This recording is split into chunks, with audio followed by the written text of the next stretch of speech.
Now, I'm so excited to introduce our featured speaker, Catherine Senner. Catherine is joining us live via Zoom for our interview. I'm looking for her. She'll be up in a second. Catherine is a native Houstonian. She is the New York Times bestselling author of 8 novels. She writes books about how life knocks us down and how we get back up. There she is, Catherine. Bookpage calls her the reigning queen of comfort reads. One of her books, The Lost Husband, has been made into a movie with actor Josh Duhamel. It hit #1 on Netflix in 2020. Her most recent book is What You Wish For. Catherine, it's so great to see you. Thanks for joining us. I'm so happy to be here. I'm very honored to be supporting Houston Hospice. Well, thank you, and you can hear me okay. I can. Okay, fantastic. Okay, so Catherine, it's been Catherine Senner all week for me. I've never listened to an audiobook, but I listened to 2 of them this week. It was so much fun. Things You Save in the Fire and How to Walk Away. And then I watched the movie yesterday, so I feel like you and I have been like on the same, yeah, it's awesome. It's been super fun. You're a 5th generation Texan, and many of your books, including the ones I read and watched, were set in Houston or in Texas. So how did you get started writing? I am a 5th generation Texan. I'm from here, and I went to St. John's, and actually my mom was in the junior league, and she helped design that gorgeous building that y'all are in right now. So, and the wallpaper, right? The wallpaper. Yeah, the wallpaper. There was a debate about whether they should go for the very fancy wallpaper or whether they should try to be more economical. And my mom voted for fancy because she believed that the junior league should feel like your lovely home. It does. It does. Good job. Yeah. So I went to St. John's. I was very miserable in the 6th grade. I got started writing out of misery, as I think most writers kind of do. And I was very awkward at that age, and I was very self-critical, and I was really, really in need of some encouragement. And as miserable as I was actually very lucky because I had these 2 best friends who were also awkward and also miserable, and we were all in love with the 1980s boy band Duran Duran. And we somehow got this idea that we should write a novel about meeting the band members, and that actually 3 different novels, 1 for each of us, and we should cast ourselves as the main characters in our novels. And so we did. I mean, I wrote a novel where I met Duran Duran. In my novel, they were driving through my childhood neighborhood of Afton Oaks when they got a flat tire, you know, as luck would have it, right in front of my house. And I had to answer the door and find this giant world famous band on my front stoop, and they asked if they could use the phone, which I let them do. And then somehow in that one afternoon, as we're all hanging out together waiting for the tire guy to come and fix their limo, they all 5, you know, in the story fell in love with me. And that was the plot of the novel. So, you know, as you can tell, it's the worst novel ever written. But the idea of that novel was kind of genius because I was really, really in need of some encouragement at that age. And I was really, really in need of some hope. And I was really, really in need of something to look forward to and to kind of believe in about my life. And that's what that story did for me. I mean, that was the moment when I kind of discovered how magical and nourishing and helpful stories can be. And I got hooked on it, you know, for the rest of my life. Well, that brings up the fact that your stories are obviously about resilience and struggle and finding ways to savor life's moments of grace. And Houston Hospice is also about all of those things. Can you talk a little bit about why these topics speak to you? Yeah, you know, I think that I write about resilience, and that's just a perennial theme for me, like how we bounce back after life has knocked us down. In part because I am not great at resilience. I mean, it's not something that I naturally was born with or that I really know how to do instinctively. I've kind of been working on it sort of my entire adult life, trying to figure out how to cope with all of the hardship and suffering that life throws at all of us. in ways that are useful and meaningful, and hopefully with humor and grace. And so that's what I write about. I think stories are particularly powerful teachers for us, for lessons that we need to learn in life. And I think part of the reason for that is that what do I want to say about stories? The best teacher that we have in life is firsthand experience. So going through something, whatever it is, can teach you lessons about wisdom that you can't learn from a book and you can't learn from a teacher, that you can only draw out of actually having the experience. And stories are kind of the next best thing to experience. Because if a writer does their job right, when you read a novel and get lost in a story, in theory, you should be stepping inside that novel. And you should not just be going through the story sort of with the characters, you should actually kind of step into the skin of the main character, of the point of view character. And you should be experiencing what they're experiencing. So when they're frightened, you're frightened. And when they're hopeful, you're hopeful. And when they want something, you want it too. And when they fall in love, you fall in love, right? It's like you kind of merge with that character in this really profound way. And going through that experience as someone else allows you to pull all those lessons of wisdom out of an experience that you never even had. So there's something very profound and deep that goes on when you engage with a piece of fiction, when you engage with a story, where you can learn things that you could kind of never have learned otherwise. And so that's why I like stories about resilience, because I'm trying to teach myself resilience, and I think that's actually one of the best ways to do it. Well, your books do a beautiful job of that. I just enjoyed every single one of them. It was so much fun. And as I mentioned yesterday, I watched The Lost Husband. That was your fourth novel. It was turned into a movie, as I mentioned, hit #1 on Netflix. What was that process like, having a book turned into a movie? And then did you get to meet the actor Josh Duhamel? Because, you didn't meet Duran Duran, but I'm guessing you got to meet Josh. So tell us what that was like. It was dreamy and crazy and totally surreal. They very kindly, the movie production company, offered to let me come and be an extra in the movie. And so one day I packed my kids and my husband and my mom all up in the car, and we drove to Austin where they were filming. And we got to go to the set, and I got to pretend to be a shopper at a farmer's market. And I got to actually purchase goat cheese from my own main character, who's played by Leslie Bibb. And that was completely trippy. Just talking to my characters was very strange, but great. And yes, I did get to meet Josh Duhamel. And what I discovered about Josh Duhamel is that he is very handsome. I mean, if y'all don't know who Josh Duhamel is, give yourself a little present and go Google him, because it's definitely worth it. He's such a movie star. He's so tall. He's like 10 feet tall. He's handsome. He kind of just glistens with, star quality. And he came over because he's very nice. And he came over to say hello to me and was just like being super friendly and just was, trying to make chit chat with me. He was like, I heard you wrote the novel. It's so nice to meet you. I'm Josh. And there I was just trying to have a conversation with him. And what I discovered in that moment is that there's something about fame and handsomeness when you put them together.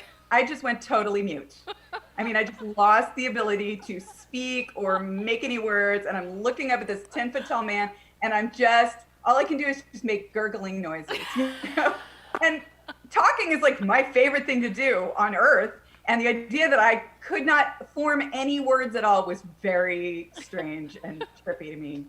But it was also delightful. I mean, it was really fun and very exciting to get to hang out. One thing I noticed was that in your novels, which I really enjoyed, is that you have an epilogue. And I love, when you tell us what happened after the story ends. I love it. So in that movie, I kept thinking, are they going to do an epilogue? Is there an epilogue in the book that they didn't include in the movie? I think that book I wrote before I discovered how fun it is to write epilogues. Oh, okay, there you go. So I don't think that book happened. But I do love them. Okay, because I kept thinking, what happened after that? Anyway, it was great. Do you find that writing a hopeful book is more difficult than writing one full of doom? Yes, absolutely. Absolutely. You know, we in the literary world have a kind of prejudice towards doom and misery and suffering and sort of the dark underbelly of human existence. We always sort of just assume that stories about that kind of stuff are more important than other kinds of stories. You know, in the same way that at the Oscars, you know, it's always the tragedies that win the Oscars, right? It's never the comedies winning the Oscars. And it's that all taps into that kind of deep idea that what really matters in human life is suffering. And suffering, of course, does matter and has many wise lessons to teach us. But I also think that joy matters. And I think stories that are hopeful and uplifting matter. And I think they're actually really a lot harder to write than the other kind, because I think we're primed to believe that everyone's going to get a sad ending, and we are very mistrustful of happy or hopeful endings. We feel like it's sappy or it's cheesy, or you know, that it's not authentic, or that it hasn't been earned, or that it just can't possibly be true.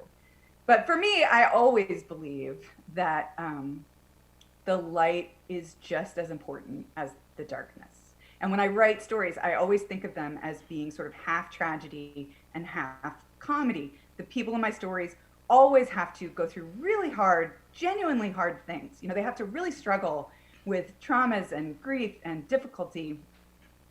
But at the same time, they are always in the process of the stories of healing and of moving towards something better and of finding hope and of pulling wisdom and strength out of whatever hard experience they've just gone through. And for me, it's really important to remember that that's possible. I'm easily discouraged as a human. I always feel like I'm like one dirty look in the grocery store away from just being like, you know what, we're all doomed.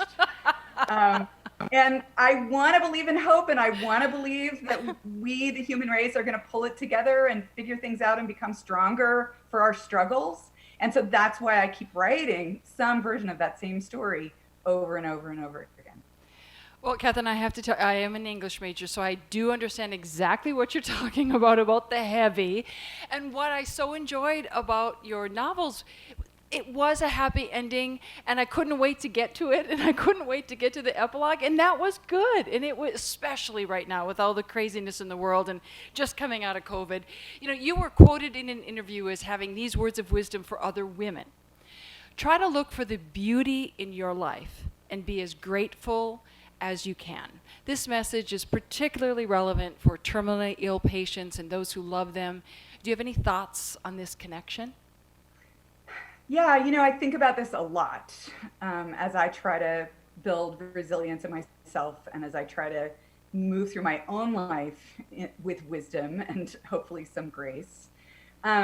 There is a psychological phenomenon that I'm sort of captured by and think about it a lot called benefit finding. And it's basically the idea that when you go through something really, really hard, even as you're going through it, if you can find even tiny, tiny, tiny little upsides to whatever it is you're going through, or tiny little moments of beauty, or tiny little moments where something not terrible happened as you're going through a hard thing, that just doing that, just the act of looking, just trying to find benefits is nourishing and hopeful in itself and helps you get through the hard thing. I have a character in one of my books named Helen, in a book called Happiness for Beginners, who starts keeping a kind of gratitude journal. She starts trying to note 3 good things that happen to her every day. And I do that in real life myself. And the reason that I do it is because it's sometimes very hard to notice good things. I mean, especially when you're going through something really hard, but even in ordinary life, it's so easy to focus on what's wrong and what needs to be fixed and what the problems are, that you can kind of forget to notice the other little, the little flower that's blooming in your backyard. You can just totally miss that entirely. And if you miss it, it's like it didn't happen. So for years now, I've been training myself to try to notice good things. And I try every day to sit down and write down 3 good things that happened the day before. And usually it winds up being 10 or 12. Like once you start thinking about it, you can find them. But I'm always trying to sort of build that practice of remembering to pay attention to joy and beauty and grace, because I think those things are so tiny sometimes. They're more like twinkle lights than like a big blazing bonfire. It's easy to overlook them, and it's easy to forget that they're there. I think you're exactly right, and I think that's especially important for people who are dealing with the hospice situation. I mean, I went through that when my father passed. It's tough to find, happiness and brightness in a really difficult time. But when you try, when you start, it does make it a lot better. I think smiles and flowers. And we just have to mention here that, Catherine, you need to explain. You do all the artwork, right? And you love flowers, and you thought you might be an art major, right? I did. Yeah, I was toying with that idea, but in the end, it wound up being stories. It had to be. So, also, talk about your process of writing. I know, to be truthful, we're Facebook friends, we're Instagram friends, so I watch Catherine and see what she's doing. And what your process for writing, I think you usually go down to the beach, right? I do. Yeah, I'm a person who is easily distracted. I have a very fun husband in my house and 2 hilarious teenagers and a highly needy dog. And so whenever I need to get any work done, I just have to kind of go into like full human isolation. And I'm very lucky because my mom has a little shack down on Galveston Island. I don't really want to call it a house. It's a shack, but it's sunny and it's cheery. And I'm actually going there tomorrow to finish up my next book. And yeah, I find that when I am alone and I'm not interrupted, like when my momentum doesn't get broken, I can get into the loveliest state of flow, and I can create so much fiction in such an incredibly short time. Like I will go down to the beach, get up in the morning, make a pot of coffee, sit down on the little white sofa with my laptop, start writing, and the next thing I know, it is nighttime. It's just pitch black outside, and I didn't notice time passing. I was just lost in the story with my imaginary friends, happily like eavesdropping on all the funny things that they had to say all day long. And that is like my favorite experience in life. And so when it can happen, it's amazing. But the way to make it happen, if I know I have to go to carpool, or if I know I need to run to the grocery store, it's hard for me to get lost. I think of writing a story almost as like walking out to the end of a long dock and getting in a little rowboat and untying yourself from the dock and then rowing out into the deep ocean of your imagination. And if my kids are on the shore, it's very hard for me to give myself permission to untie myself from the dock. It's like I need to stay there in case somebody needs me, So if I go to Galveston, I can't see my kids on the shore, and then I can float away and get lost in the story. And so that's when I can really get a lot of writing done. And how many, do you have like a system? How many books do you write a year? I mean, do you say, I'm going to write 2 books this year or 3 books this year, or what is your process? It's typically 1 book a year. Different people are different. There are some writers who are really fast and do like 3 or 4 a year. 1 is my max, and even that can be a little tight. But yeah, I spend about 3 or 4 months researching, just filling up notebooks and just trying to learn everything I can about whatever situation my characters are going to be in, because I always want the stories to feel really authentic. I don't want anybody to be reading and thinking, that's not how that works. I want to get it right. And then once I've done a ton of research and filled up, usually like 3 of those big fat sort of 5 subject college ruled notebooks with facts and information and interviews and research, then I sort of take all of it, set it aside, and start writing this story. Like at a certain point you have to let it go, and then I usually write for 4 or 5 months, and then we kind of go through an editing process, and then sort of by the end of all of that, it takes about a year, we've kind of got a solid working finished thing. Amazing. In conclusion and wrapping it back to Houston Hospice, both of the books that I read, Things You Save in a Fire, the mother passes away from brain cancer and the father passes away and How to Walk Away. So there is death and healing and all of that part of your stories. Did you research that, or did that come from your own personal experience? It depends. With How to Walk Away, it's not an ongoing experience. Right. It comes in the epilogue and you kind of get it as like a summary. You get just a few paragraphs about it. And so if you're writing about it in that way, you don't necessarily have to do a lot of research because you're kind of more summarizing it. Right. The things that you really need to research when you're writing are the elements that you're writing as scenes. And, summary is kind of the way fairy tales are written. It's like, this happened and then everyone lived happily ever after. But a scene is when you write it and you're trying to bring the reader inside that moment so that it feels like it's happening to them. And so they are hearing it and tasting it and feeling it and lost in it. It's like what I want when I'm writing a scene is for people to forget that they're even reading at all, and for the story to just kind of blossom in their mind and for them to just feel like they're there. And to write something like that, you really have to do a lot of research. And so the poignant scenes that I have written about loss and about people losing loved ones, I have generally drawn from my own experience of losing my grandmother and my uncle. But when it's more of a summary, you can kind of do that from just a story you heard about, that happened to somebody else. Well, Catherine, we so appreciate you being here. And I did want to bring up, as you mentioned to me, she wanted to remind all of you that along with the signed books you will be receiving today, there's a lovely little Read for Joy sticker, right? Be on the lookout for that. That is awesome, because we all need a little reminder to read for joy and to be joyful, right? Yes. Thank you, Catherine. We so appreciate you joining us. Wonderful to see you again. Thank you so much for having me. It's great to see y'all. Thank you.